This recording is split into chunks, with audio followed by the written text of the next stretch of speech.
자, 오늘 할 내용은 정보 시스템 보안입니다.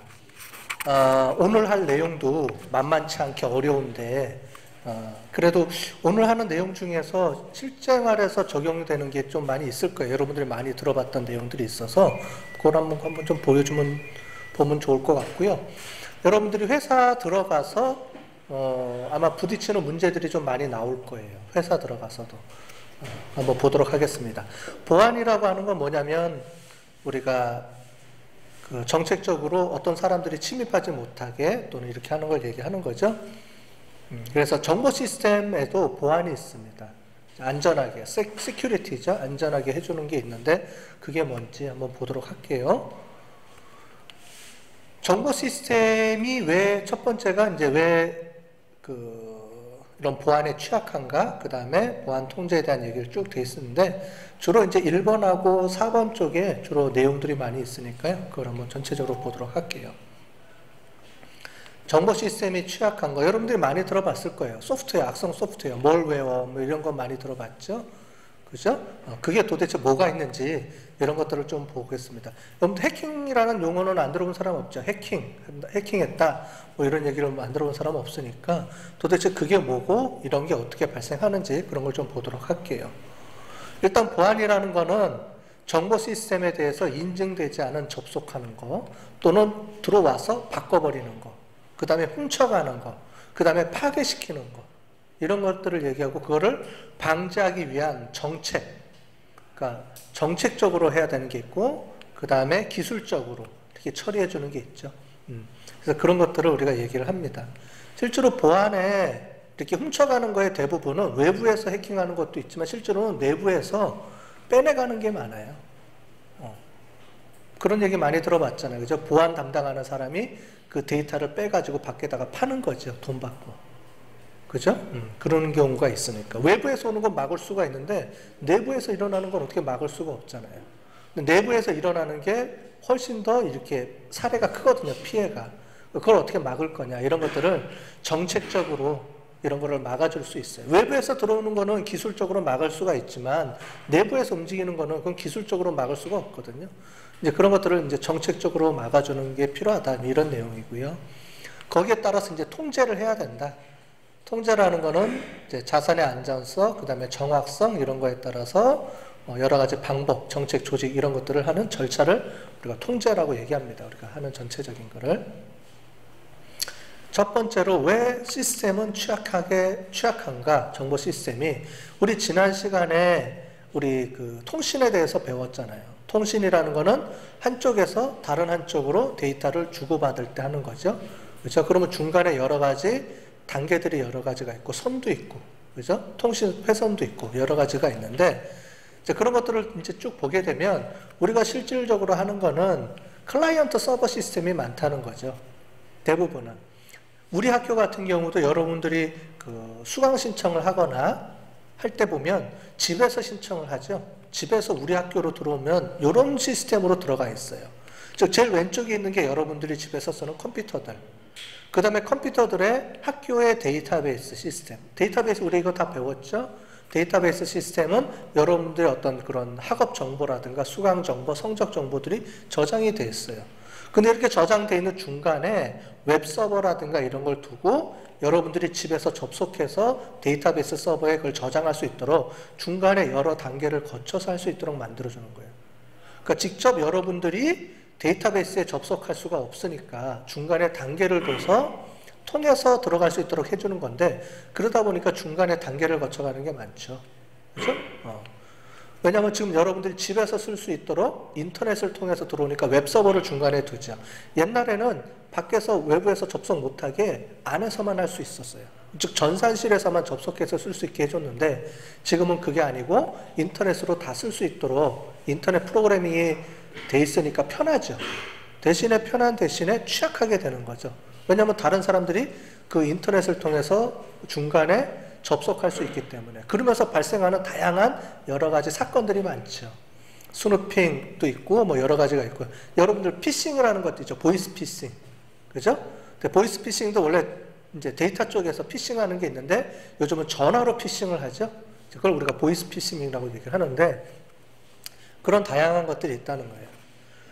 그래서 각각을 보면은 클라이언트 쪽에서 보면은 이제 비인가 접속 또는 오류가 발생할 수 있고요. 이렇게 중간에 통신 회선, 통신 가는 과정에서 보면 도청이 있고요. 스니핑, 메시지 변조, 절도, 그 다음에 복사 이런 게 있고 이 통신 회선을 통해서 기업으로 들어가다 보면 들어가는 자체를 이제 해킹이라고 하죠. 해킹도 하게 되고 소프트웨어, 이상한 소프트웨어를 심어서 문제를 발생시킬 수도 있고 그 다음에 디도스라 그래가지고 강제로 막 공격해서 서버를 다운시키는 것도 있어요. 그런 것들. 그 다음에 기업 내부 시스템에서 보면 데이터 도난. 주로 이제 내부죠. 내부 또는 외부 해킹해서 들어와서 데이터를 가져가는 것부터 해서 여러 가지 이제 고장도 있을 수가 있고 이런 것들이 전부 다 이제 재난에 해당되는 거죠. 그래서 이런 것들을 잘 운영될 수 있도록 보안 시스템이 정책적으로, 기술적으로 이제 보완이 돼야 되는 거죠. 각각에 대해서 이제 몇 가지를 이제 써놓은 겁니다. 그 다음에 가장 이제 대표적인 게 네트워크가 쉽게 접근할 수 있도록 만들어줬는데 오히려 그게 취약점이 되는 거고요. 그 다음에 하드웨어 문제점으로 인해서 발생하는 여러 가지 사례들도 있고 소프트웨어들도 있어요. 설치할 때 보면 뭐 요즘 프로그램 버그라고 있죠, 버그. 그래서 그거를 패치를 하라고 많이 하잖아요. 처음에 시스템을 해놓고 프로그램 해놓고 그걸 계속 패치하는데 패치하는 이유가 처음에는 발생하지 않았던 여러 가지 오류들이 발생하고 그걸 통해서 다른 사람들이 해커들이 침입을 하게 되고 문제가 발생하니까 그거를 막기 위해서 이제 소프트웨어들을 계속 패치를 하게 되는 거죠. 그런 문제들도 있고요. 자연재해, 기업 밖에서의 통제, 범위를 벗어난 그런 통제들. 그다음에 휴대폰 기기 같은 경우도 이제 분실돼서 거기에 들어가 있는 정보들을 이용해서 우리가 들어오게 침입하게 되는 여러 가지 경로들이 있다는 거죠.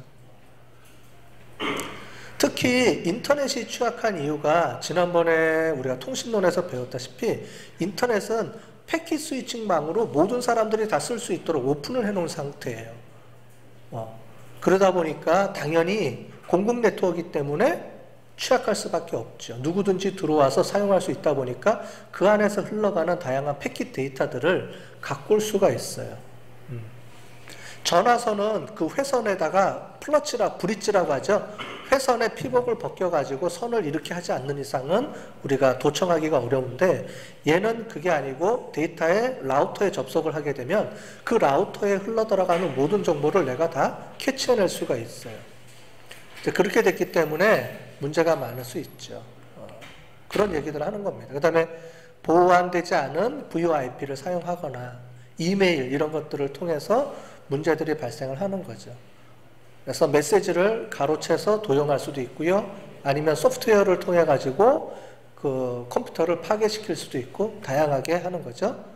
제일 이제 이런 것들은 시스템적인 파괴인데 기업 기밀을 유출해서 개인정보 유출해서 그걸로 2차, 3차 피해가 나는 게 이제 더 심각한 거죠. 이제 그렇게 돼 있다는 겁니다. 인터넷뿐만이 아니고 무선 시스템도 있어요. 뭐냐면 무선 같은 경우는 이제 라디오 주파수 대역이 있는데 라디오 주파수는 여러분들 주파수 기계에 라디오만 있으면 그 주파수를 맞추면 자연스럽게 그 주파수 대역에 맞으면 정보가 나오죠.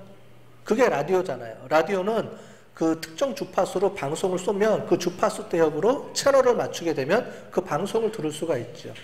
마찬가지로 여러분들이 쓰는 이 라우터들이 있어요. 이 라우터들. 저기 보면 중간중간에 무선 라우터들이 있는데 그 각각의 라우터들은 뭐를 갖고 있냐면 SSID라는 게 있어요.